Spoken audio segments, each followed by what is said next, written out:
Hello, my name is Benjamin Hart. I'm an American attorney and the managing director of Integrity Legal here in Bangkok, Thailand.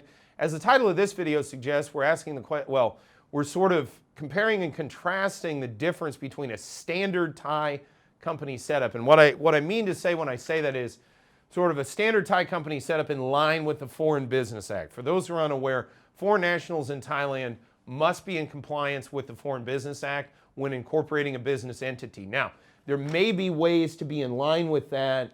For example, the Amity Treaty, which I'll get to in a minute, but even BOI concessions, etc. There may be ways to be in line with the FBA that are essentially sort of circumventions, if you will, of the Foreign Business Act itself. But for purposes of this video, what we're talking about is a standard 4951 company. So this is a company that's in line with the Foreign Business Act by dint of the fact that a foreign national only owns 49% total of the overall shares outstanding in the corporation, thereby keeping it in compliance with the Foreign Business Act. As we've discussed in other videos, Amity Treaty companies or companies that are certified pursuant to the terms of the US-Thai Treaty of Amity can avail themselves of 100% American ownership by dint of the national treatment clause within the treaty itself, which basically states that Americans are granted national treatment when doing business here in Thailand, Americans and American companies. So basically, Americans can own their companies 100% in terms of, and notwithstanding, I should say, the provisions of the Foreign Business Act. The question posed is comparing and contrasting the two and how to decide whether or not to utilize an Amity Treaty company or not.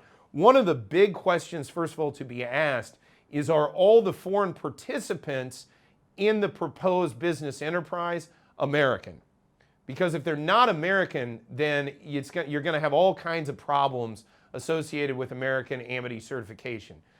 I've gone into that in pretty good detail in other videos, but again, there may be scenarios where Americans are doing business with, for example, an American may be doing business with a Dutch passport holder who's doing business in Thailand.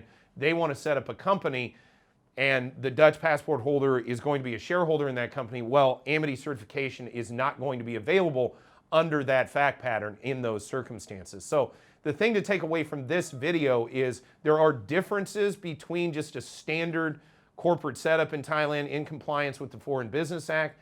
There are differences between that type of setup and setup under the provisions of the US-Thai Treaty of Amity, and notwithstanding the fact that the US-Thai Treaty of Amity may create benefits for an American doing business in Thailand, if you're involving other foreign nationals or foreigners of differing nationality from American nationality, it may completely change the analysis regarding whether or not Amity certification is the most viable or the most effective means of creating a business entity here in the Kingdom of Thailand.